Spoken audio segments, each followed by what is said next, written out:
Hello everybody, welcome to Stonx Music. My name's Ollie and today we're going to be having a look at the pedal effect in this Ableton Deep Dive session. Let's go!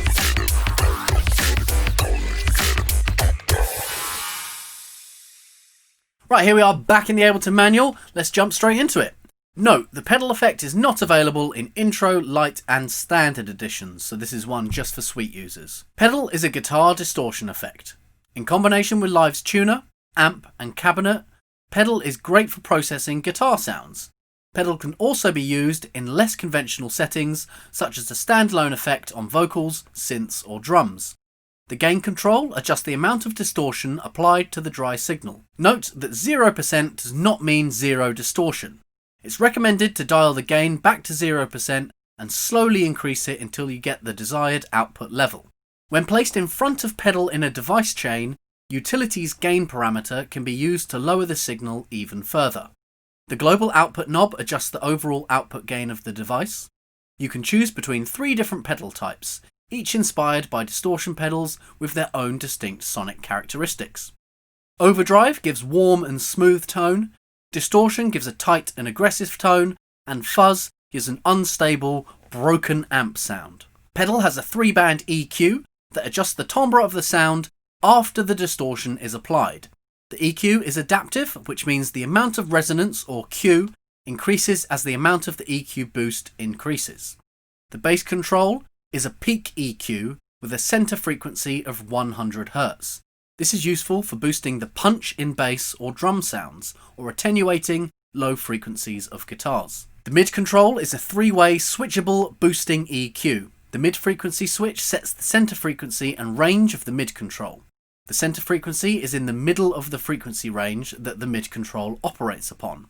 The frequency range around this center value is narrower in its lowest switch setting and wider in the higher setting. This is common in guitar pedals where it is normal to make tight cuts and boosts at low frequencies and wide cuts and boosts at high frequencies. The center frequencies from the switch settings are: lowest setting positioned on the left hand side 500 Hz, middle setting positioned in the center 1 kHz, highest setting positioned on the right side 2 kHz. The treble control is a shelving EQ with a cutoff frequency of 3.3 kHz.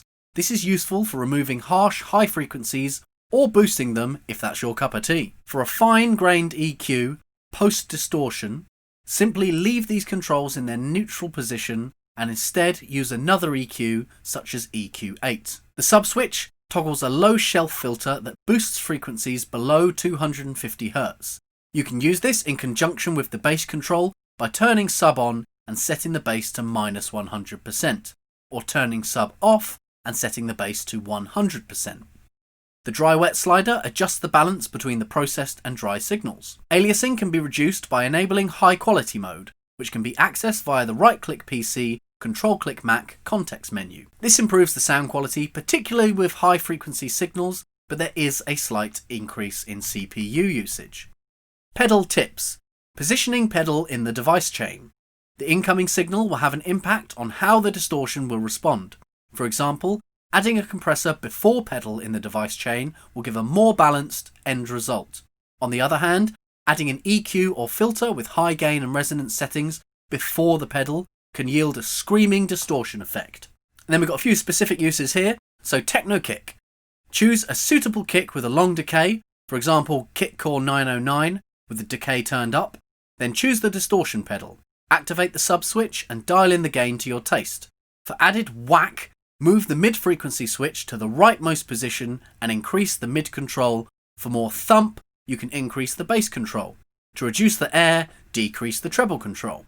For a drum group fizzle, to add fizzle to a drum group, choose the fuzz pedal, increase the gain to 50% and make sure the sub switch is disabled. Reduce the bass and mid controls to -100% and adjust the mid-frequency switch to taste. Increase the treble to 100%.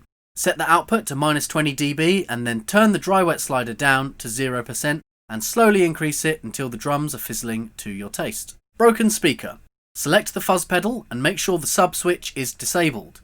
Turn down the bass control completely and set the treble to 25%. Set the mid control to 100% and move the mid-frequency switch to the rightmost position. Finally, set the gain control to 100%. Subwoomer. To add upper harmonics and warmth to a simple sub bass, choose the OD pedal, turn on the sub switch, turn up the bass control, then slowly increase the gain until the desired effect is reached. You can then cut or boost the mid frequencies using the mid control. Cool, let's jump into Ableton, grab the pedal effect and see what we can do. Right, so here we are back in Ableton, and since this is based on a guitar pedal and I'm always making dirty bass, I thought I might as well grab out my trusty 7-string today and see what we can do just with Ableton's inbuilt effects. So straight away, I did what it said in the manual. I grabbed the pedal before going into my amp and then used the cab at the end just for a little bit more control, doing that kind of condenser. And if you remember from our cab video, essentially that's just an EQ on the end. It's just kind of carving the shape around a bit. So let's have a little listen to this tone. I'm just using an old technique, which was going into your overdrive pedal before the distortion, just for that extra bit of crunch and gain. So we've got this.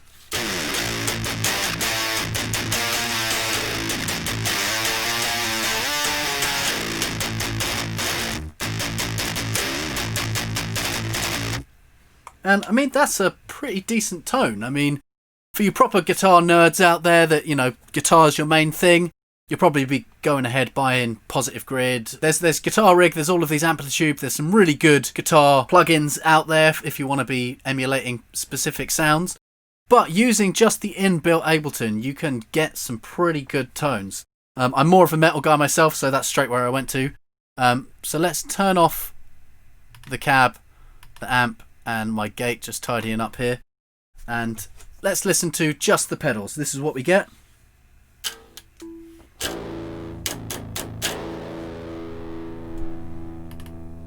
Turn our treble up, you hear a bit of that hiss on there. That's why I chucked the gate in afterwards.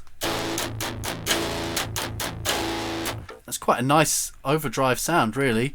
Our distortion for a bit more of that crunch.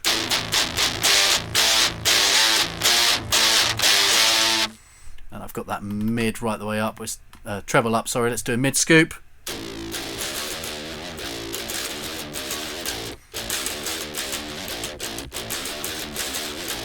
I mean, you can get some real nice starting points for tone just with the pedal.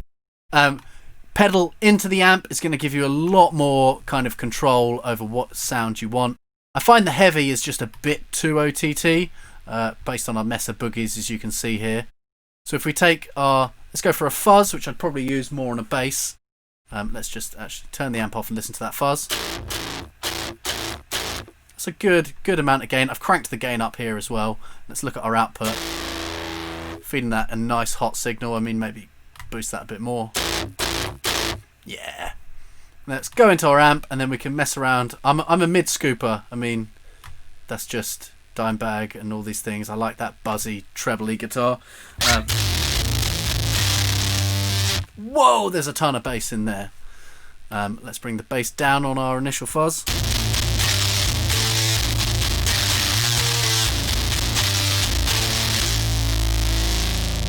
That's mad amount of bass. Let's try bringing the bass down on here then. Give it some of those mids back.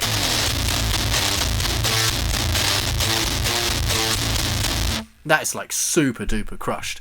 So the one thing, if you're going to go pedal before an amp, I find you either want to crank the pedal or crank the amp, not both. So let's back it off to blues. Got a nice Fendery looking thing here. And then we can have the pedal cranked a bit and back it off on the actual amp. Let's have a listen.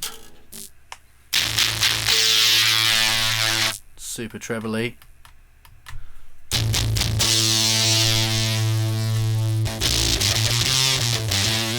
That's got that real fuzz. You can hear that fuzzy tone. I'm imagining some like doomy stuff with that.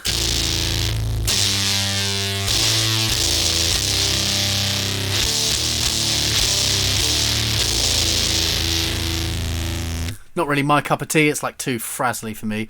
The pedal for me, if I'm using it for guitars, overdrive is the one that I really like. It gives just that little boost to hit your amp with some nice hot signal.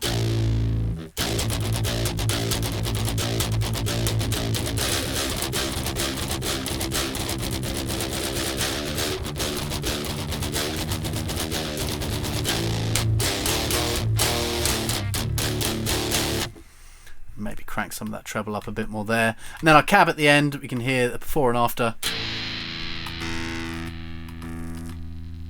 It's just adding that kind of It's getting rid of a lot of highs. Let's grab the span just to actually look what's going on. But essentially the cab, it pretty much just does the job of an EQ and makes it sound like what it would be like coming through. Let's just hit a big old...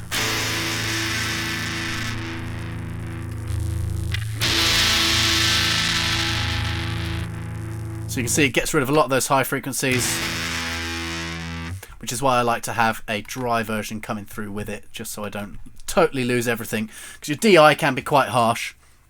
Cab on top of that.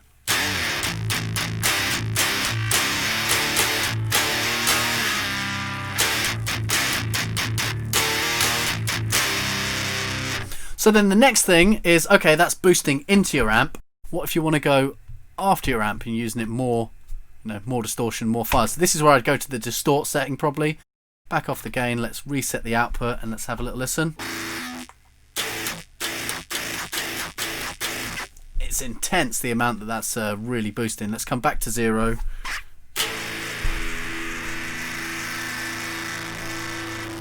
Scoop those mids.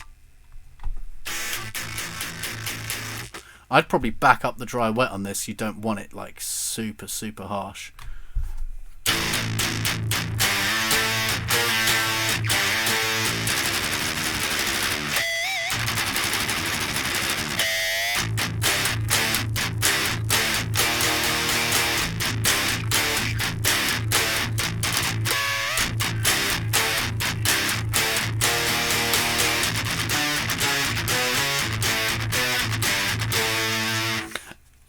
That's totally, in my cans anyway, that sounds like a pretty decent, usable tone.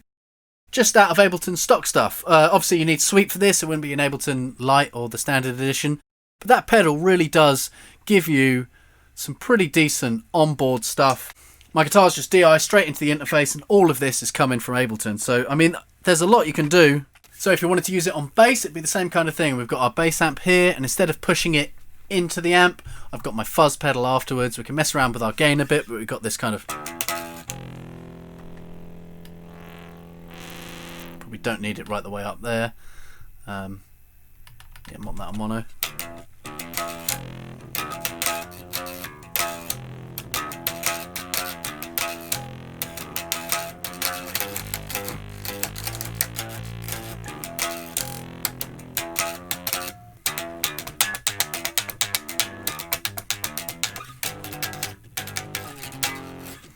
And just by backing off a bit, you can get this kind of nice fuzz tone. Here's just the amp on its own.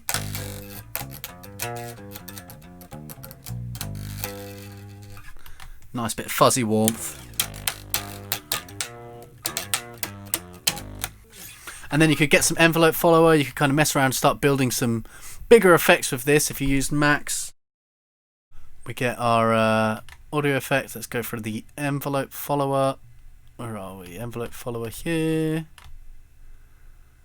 And we map that to the amount, and we go up to like, where were we? 2930. Want that on the record mode.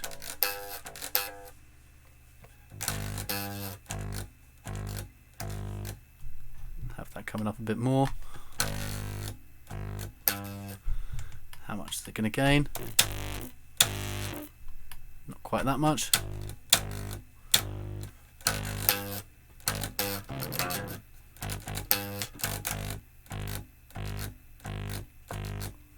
You see that rise in the gain with it. We could map that to the treble instead.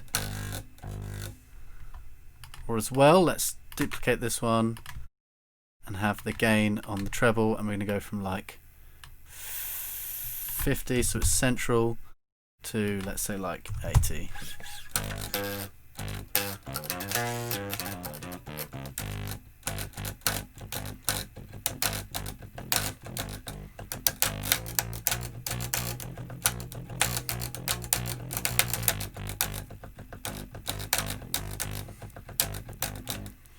And let's get the sub on and crank that bass up a bit. That might be a bit much.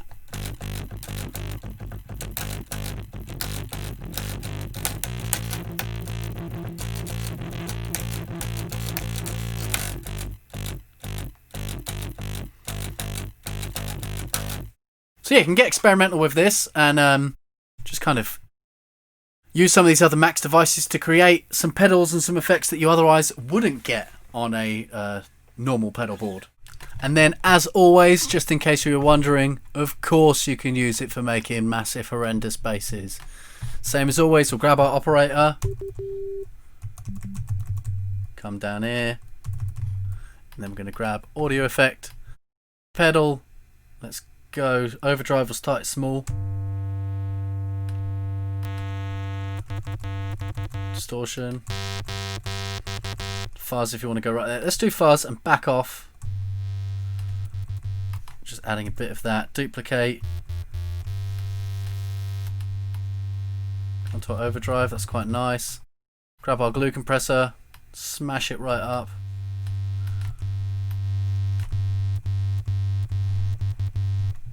Come back down to our pedal, let's grab distortion, gain right up. Let's do a sub, bass, and we'll take the mid and the treble down.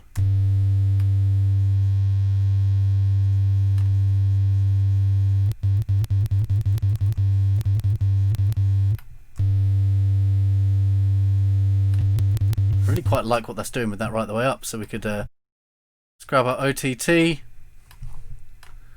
do a load of them, group the lot of them,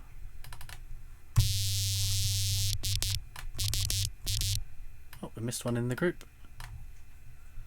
oh well, and then rebalance it with a normal multiband. Let's grab span for this, it's always helpful to just kind of see what you're doing. Oh no, I had Sonarworks on. Sorry guys, it's going to sound different. Oh well. Grab my span on. Open up this multiband.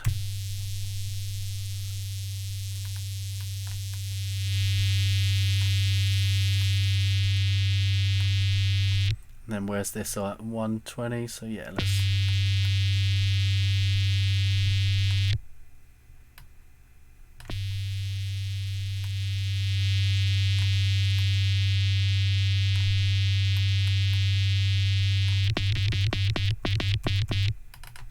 And then we can go ahead with another pedal. And normally when I'm making basses, I'll be using a bunch of different these. You know, I'd use pedal and overdrive and amp, but I'm just trying to kind of show you what you can do with just the one.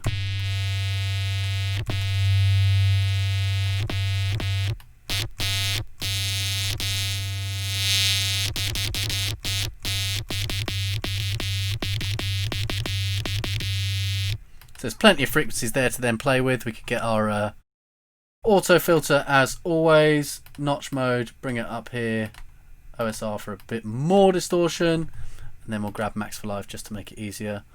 Let's grab an LFO, bam, LFO frequency, we don't want it that far down, somewhere up here.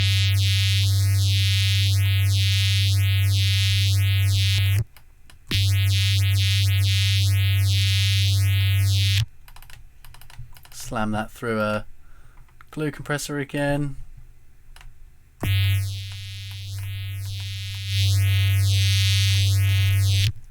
Keep going, you know, grab another pedal. Let's move it over here and let's grab this LFO, copy it, and let's have that go into the treble.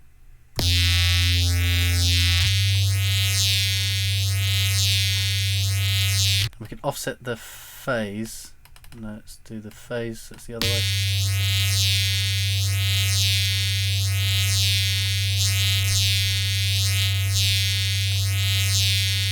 So it should be one going up while the other's down.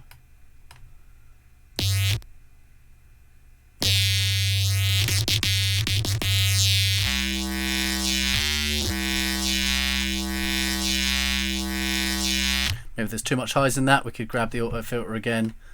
And we could always come and do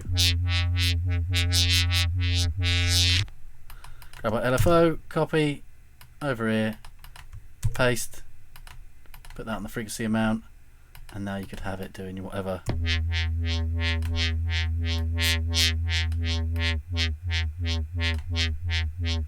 You wanted there. Bearing in mind all the way back here, this is still just a sine wave, so if you wanted to start FMing some other stuff in,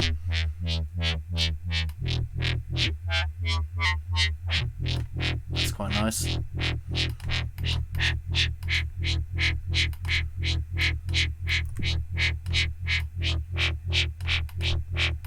And make that one a square or saw. Square. Have that one coming in a bit longer.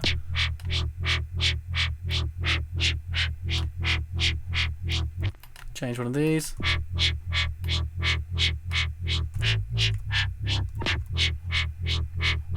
So really just adding a lot of flavour, a lot of extra harmonics. Let's group all of that and turn it off. See our before and after.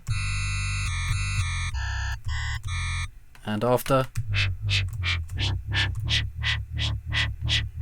So, pedal, great for making some guitar effects. I mean, like I said before, if you're really into your guitar, you're probably going to go ahead and have Positive Grid, one of these other, you know, Guitar Rig, whatever, for all of your effects. But you can really get some good sounds just out of Ableton stock. A little bit of extra work, but kind of knowing your chains, like boosting before your amp or after your amp, giving significantly different sounds. Messing around with the cab as well to kind of give you a different feel for how it's being mic'd up. You can really get some decent guitar tones, which I reckon you could easily get away with in a track, and no one would think that you're cheaping out. You know, you've got a lot of control and a lot of effort has been put into these. So yeah, guitar effects, bass effects, or just using it on big dirty nasty basses, that's pedal. Alright everyone, that'll do it for this episode of Deep Dive. Hopefully you learned a thing or two about the pedal effect. As always, project files are available down there in the description. Don't forget to subscribe if you want to see more of these videos, and I will catch up with you guys next time. Bye!